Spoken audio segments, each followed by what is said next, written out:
CPIM ಜಿಂದಾಬಾದ್ ಜಿಂದಾಬಾದ್ ಜಿಂದಾಬಾದ್ CPIM ಜಿಂದಾಬಾದ್. ಬಾಗೇಪಲ್ಲಿ ತಾಲೂಕಿನ ಗಂಟವಾರಿಪಲ್ಲಿ ಗ್ರಾಮ ಪಂಚಾಯಿತಿ ಮುಂದೆ ಸಿಪಿಎಂನಿಂದ ಇಂದು ಪ್ರತಿಭಟನೆ ನಡೆಸಲಾಯಿತು. ಸಿಪಿಎಂ ಮುಖಂಡ ಡಿಟಿ ಮುನಿಸ್ವಾಮಿ ಮಾತನಾಡಿ, ಗಂಟವಾರಪಲ್ಲಿ ಗ್ರಾಮ ಪಂಚಾಯಿತಿ ವ್ಯಾಪ್ತಿಯ ಗ್ರಾಮಗಳಿಗೆ ಮೂಲ ಸೌಲಭ್ಯ ಕಲ್ಪಿಸುವಂತೆ ಧರಣಿ ಹಮ್ಮಿಕೊಂಡಿದ್ದು, ಗ್ರಾಮ ಪಂಚಾಯಿತಿ ಹೆಸರಿಗೆ ಮಾತ್ರ ರಾಷ್ಟ್ರೀಯ ಹೆದ್ದಾರಿ 44ರ ಪಕ್ಕದಲ್ಲಿದೆ.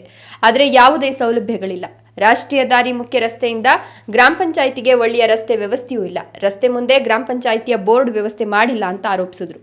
ಈ ಪಂಚಾಯಿತಿಯ ಬಳಿ ಸಾರ್ವಜನಿಕರು ಬರಬೇಕಾದ್ರೆ ನರಕ ಯಾತನೆ ಅನುಭವಿಸುತ್ತಾರೆ. ಸ್ವಾತಂತ್ರ್ಯ ಬಂದು 75 ವರ್ಷವಾದರೂ ಪಾತಬಾಗೇಪಲ್ಲಿ ಗ್ರಾಮಕ್ಕೆ ರಸ್ತೆ ವ್ಯವಸ್ಥೆ ಕಲ್ಪಿಸಿಲ್ಲ.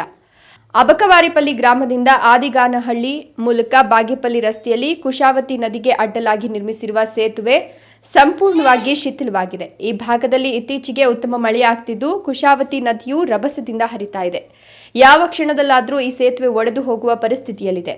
ಈ ಸೇತುವೆ ಒಡೆದು ಹೋದರೆ ಅಬಕವಾರಿಪಲ್ಲಿ ಗ್ರಾಮಕ್ಕೆ ಸಂಪರ್ಕ ರಸ್ತೆಯೇ ನಿಂತು ಹೋಗುವ ಸಂಭವ ಇದೆ. ಪುಟ್ಟಪರ್ತಿ ಹಾಗೂ ಅಬಕವಾರಪಲ್ಲಿ ಇರುವಂತಹ ಸೇತುವೆಗಳನ್ನು ಸರಿಪಡಿಸಬೇಕು ಹಾಗೂ ಈ ಗ್ರಾಮ ಪಂಚಾಯಿತಿಗೆ ಬರುವ ಎಲ್ಲ ಗ್ರಾಮಗಳಿಗೆ ಮೂಲಭೂತ ಸೌಲಭ್ಯಗಳನ್ನು ಕಲ್ಪಿಸಬೇಕು. ಇದಕ್ಕೆ ಸಂಬಂಧಪಟ್ಟ ಅಧಿಕಾರಿಗಳು ಹಾಗೂ ಗ್ರಾಮ ಪಂಚಾಯಿತಿ ಅಭಿವೃದ್ಧಿ ಅಧಿಕಾರಿಗಳು ಮತ್ತು ಇಒ ಅವರು ಕೂಡಲೇ ಎಚ್ಚೆತ್ತುಕೊಂಡು ಈ ಎಲ್ಲ ಸೌಲಭ್ಯಗಳನ್ನು ಕಲ್ಪಿಸಿಕೊಡಬೇಕು. ಇಲ್ಲದಿದ್ದರೆ ಮುಂದಿನ ದಿನಗಳಲ್ಲಿ ಪಕ್ಷದ ವತಿಯಿಂದ ಉಗ್ರ ಹೋರಾಟ ಮಾಡಬೇಕಾಗ್ತದೆ ಎಂದರು. ಈ ದಿನ ನಮ್ಮ ಸಿಪಿಎಂ ಪಕ್ಷದ ಗಂಟಮವಾರಪಲ್ಲಿ ಶಾಖೆ ವತಿಯಿಂದ ಗಂಟಮವಾರಪಲ್ಲಿ ಗ್ರಾಮ ಪಂಚಾಯಿತಿ ವ್ಯಾಪ್ತಿಯ ಮೂಲಭೂತ ಸೌಲಭ್ಯಗಳನ್ನು ಕಲ್ಪಿಸಬೇಕು ಅಂತ ನಾವು ಧರಣಿ ಕಾರ್ಯಕ್ರಮ ಹಮ್ಮಿಕೊಂಡಿದ್ದೀವಿ. ಈ ಗ್ರಾಮ ಪಂಚಾಯಿತಿ ಹೆಸರಿಗೆ ಮಾತ್ರ ರಾಷ್ಟ್ರೀಯ ಹೆದ್ದಾರಿ 44ರ ಪಕ್ಕದಲ್ಲಿದೆ. ಆದರೆ ಯಾವುದೇ ಸೌಲಭ್ಯಗಳಿಲ್ಲ. ಕನಿಷ್ಠ ಆ ಮುಖ್ಯ ರಸ್ತೆಯಿಂದ ಗ್ರಾಮ ಪಂಚಾಯಿತಿ ಹತ್ತಿರಕ್ಕೆ ಒಳ್ಳೆಯ ಒಂದು ರಸ್ತೆ ಇಲ್ಲ. ಯಾರು ಬರಬೇಕಾದ್ರೂ ಆವಾಗಲೇ ಒಂದು ಗುಂಪು ಬರ್ತಾ ಇತ್ತು ಇಲ್ಲಿಗೆ ಸ್ಟ್ರೈಕ್ ಮಾಡಬೇಕು ಅಂತ.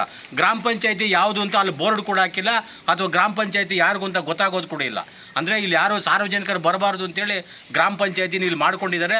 ಅದಕ್ಕೆ ಅಲ್ಲಿ ಎಲ್ಲ ಸಾರ್ವಜನಿಕರಿಗೂ ಗೊತ್ತಾಗೋ ಥರ ಅಲ್ಲೇನು ಬೋರ್ಡ್ ಗೀರ್ಡ್ ಏನು ಹಾಕಿಲ್ಲ. ಆದ್ದರಿಂದ ಈ ಗ್ರಾಮ ಪಂಚಾಯಿತಿಯಲ್ಲಿ ಇನ್ನೂ ಭಾಳಷ್ಟು ಮೂಲಭೂತ ಸೌಲಭ್ಯಗಳಿವೆ. ಪಾತಬಾಗೇಪಲ್ಲಿ ಇನ್ನೇನು ಸ್ವಲ್ಪ ಹೆಚ್ಚು ಈ ಗ್ರಾಮ ಪಂಚಾಯಿತಿ ವ್ಯಾಪ್ತಿಗೆ ಬರುತ್ತೆ. ಸ್ವಲ್ಪ ಹೆಚ್ಚು ಕಮ್ಮಿ ನಗರಸಭೆ ಏನಾನ ಆದರೆ ಪಾತಬಾಗೇಪಲ್ಲಿ ಗ್ರಾಮ ಕೂಡ ಬಾಗೇಪಲ್ಲಿ ಟೌನಿಗೆ ಸೇರಿಕೊಳ್ಳುತ್ತೆ. ಆದರೆ ಸ್ವತಂತ್ರ ಬಂದು 75 ವರ್ಷಗಳಾದರೂ ಕೂಡ ಪಾತಬಾಗೇಪಲ್ಲಿ ಗ್ರಾಮಕ್ಕೆ ಇದುವರೆಗೂ ಒಳ್ಳೆ ರಸ್ತೆ ಸಂಪರ್ಕ ಇಲ್ಲ. ಆಮೇಲೆ ಇಲ್ಲಿ ನಮ್ಮ ಕುಶಾವತಿ ನದಿ ಇರುತ್ತೆ ಗುಡಿಬಂಡೆ ತಾಲೂಕಿಂದ ಬಂದು, ಅದು ಪುಟ್ಟಪರ್ತಿಗೆ ಹೋಗೋ ಕಡೆ ಒಂದು ಸೇತುವೆ ಇದೆ. ಆಮೇಲೆ ಅಬಕವಾರಪಲ್ಲಿಗೆ ಹೋಗೋ ಕಡೆ ಒಂದು ಸೇತುವೆ ಇದೆ. ಇವಾಗ ಮಳೆ ಜಾಸ್ತಿ ಆಗ್ತಾಯಿದೆ. ಜೋರಾಗಿ ಆ ಗುಡಿಬಂಡೆ ಕೆರೆ ಕೋಡಿ ಹೋದರೆ ಕುಶಾವತಿ ನದಿ ಜೋರಾಗಿ ಬರುತ್ತೆ ಹಂಸಂದ್ರ ಕಡೆಯಿಂದ. ಅದೇನಾನ ಜೋರಾಗಿ ಬಂದರೆ ಇಲ್ಲಿ ಪುಟ್ಟಪರ್ತಿ ಇರ್ತಕ್ಕಂಥ ಸೇತುವೆ, ಅಬಕವಾರಪಲ್ಲಿ ಇರ್ತಕ್ಕಂಥ ಸೇತುವೆ ಎರಡೂ ಮುರಿದೋಗ್ಬಿಟ್ರೆ ಆ ಜನ ಯಾರೂ ಬಾಗೇಪಲ್ಲಿ ತಾಲೂಕಿಗೆ ಬರೋ ಥರನೇ ಇಲ್ಲ. ಕೂಡಲೇ ಆ ಸೇತುವೆಗಳನ್ನು ಯಾವಾಗ ಮುರಿದೋಗುತ್ತೋ ಹೇಳೋಕ್ಕಾಗಲ್ಲ. ಆದ್ದರಿಂದ ಅದಕ್ಕೆ ಉತ್ತಮವಾದ ಸೇತುವೆಗಳನ್ನ ನಿರ್ಮಾಣ ಮಾಡಬೇಕು. ಈ ಸಂದರ್ಭದಲ್ಲಿ ಸಿಪಿಐ ಮುಖಂಡ ಜಿ ಕೃಷ್ಣಪ್ಪ ಮಾತನಾಡಿ, ಈ ಗಂಟವಾರಿಪಲ್ಲಿ ಪಂಚಾಯಿತಿ ವ್ಯಾಪ್ತಿಯ ಗ್ರಾಮಗಳಲ್ಲಿ ಸ್ಥಳೀಯ ಸಮಸ್ಯೆಗಳು ಇವೆ. ಹೊಸಹುಡಿಯ ಗೌನಿಪಲ್ಲಿ ಹಾಗೂ ಇತರ ಗ್ರಾಮಗಳಲ್ಲಿ ಮೂಲಭೂತ ಸೌಕರ್ಯಗಳಾದ ರಸ್ತೆ, ಚರಂಡಿ, ವಿದ್ಯುತ್ ಸಂಪರ್ಕ, ಕುಡಿಯುವ ನೀರಿನ ಸಮಸ್ಯೆ ಹಾಗೂ ನರೇಗಾ ಕೆಲಸವನ್ನ ಫ್ರಮ್ ನಂಬರ್ 6 ತಕ್ಷಣ ಕೊಟ್ಟು ಕೆಲಸವನ್ನ ನೀಡಬೇಕು ಅಂತ ಸಿಪಿಎಂ ಪಕ್ಷದಿಂದ ಒತ್ತಾಯಿಸಲಾಯಿತು. ಕರ್ನಾಟಕ ರಾಜ್ಯಾದ್ಯಂತ ಇವತ್ತು ನಾವು ಎಲ್ಲ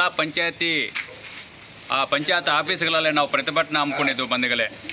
ಈ ಒಂದು ಕಾರ್ಯಕ್ರಮ ಉದ್ದೇಶ ಏನಂತಂದರೆ, ಸ್ಥಳೀಯ ಸಮಸ್ಯೆಗಳೇನಿದೆ, ಈಗ ಹೊಸಡ್ಡಿ ಆಗಿರ್ಬೋದು, ಗೌನಪಲ್ಲಿ ಆಗಿರ್ಬೋದು, ಗಂಟವಾರಪಲ್ಲಿ ಪಂಚಾಯತ್ಗೆ ಸಂಬಂಧಪಟ್ಟಂತೆ ಇದೆಲ್ಲ ಆಗಿರ್ಬೋದು, ಮೂಲಭೂತ ಸೌಕರ್ಯಗಳಿಲ್ಲ ಅಂತಂದ್ಬಿಟ್ಟು ರಸ್ತೆ, ಚರಂಡಿ ಮತ್ತು ಬೀದಿ ದೀಪ ಮತ್ತು ನರೇಗಾ ಕೆಲಸವನ್ನು ಫಾರಂ ನಂಬರ್ 6 ತಕ್ಷಣ ಕೊಟ್ಟುಬಿಟ್ಟು ಅವ್ರಿಗೆ ತಕ್ಷಣ ಕೆಲಸ ನೀಡಬೇಕು ಅಂತಂದುಬಿಟ್ಟು ಸಿಪಿಎಂ ಪಾರ್ಟಿ ಇವತ್ತು ಒತ್ತಾಯ ಮಾಡ್ತಾ ಇದ್ದೀವಿ.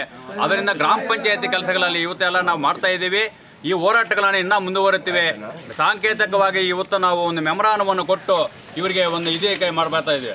ಅದೇ ರಕವಾಗಿ ಅಕ್ಟೋಬರ್ 2ರಿಂದ ಗ್ರಾಮ ಪಂಚಾಯತಿ ಗ್ರಾಮ ಸಭೆಗಳು ಮಾಡಬೇಕದು ಕಾನೂನು ಪ್ರಕಾರ. ಅದೇನೆಂದರೆ ಗ್ರಾಮ ಪಂಚಾಯತಿ PDO ಅವರು ಮತ್ತು ಇಒ ಅವರು ಸೇರಿಕೊಂಡು ಗ್ರಾಮ ಸಭೆಗಳು ಮಾಡಬೇಕು. ಗ್ರಾಮ ಸಭೆಗಳು ಎಲ್ಲಿ ಮಾಡ್ತಾ ಇಲ್ಲ ಅಂತ ಅಂದ್ಬಿಟ್ಟು ನಾವು ಹೇಳ್ತಾ ಇದ್ವಿ. ಮತ್ತು SC/STಗೆ ಬಂದಿರತಕ್ಕಂಥ ಅನುದಾನ ಏನಿದೆ ಅದು ಅವ್ರಿಗೇನು ಗೊತ್ತಿಲ್ಲ. ಆ SC/STಗೆ ಏನು ಅನ್ನೋದು ಗೊತ್ತಿಲ್ಲ. ನೋಡಿ, ಅದನ್ನು ಗ್ರಾಮ ಸಭೆಯಲ್ಲೇ ಅದು ಫೈನಲ್ ಮಾಡಬೇಕಂತ ನಾವು ಒತ್ತಾಯ ಮಾಡ್ತಾ ಇದ್ವಿ. ಅದರ ಜೊತೆ ಈ ಪಂಚಾಯಿತಿ ವ್ಯಾಪ್ತಿಗೆ ಬರುವ ಗ್ರಾಮಗಳಿಗೆ ಮೂಲಭೂತ ಸೌಕರ್ಯಗಳನ್ನು ಒದಗಿಸುವಂತೆ ಗಂಟವಾರಿಪಲ್ಲಿ ಗ್ರಾಮ ಪಂಚಾಯಿತಿ ಅಭಿವೃದ್ಧಿ ಅಧಿಕಾರಿಗೆ ಸಿಪಿಎಂ ಮುಖಂಡರು ಮನವಿ ನೀಡಿದರು. 5 ಲಕ್ಷ ಹಣದಲ್ಲಿ ಮನೆ ಕಟ್ಟಿಕೊಳ್ಳಲಿಕ್ಕೆ ಕೇರಳ ಮಾದರಿ ನೀಡಲೇಬೇಕು.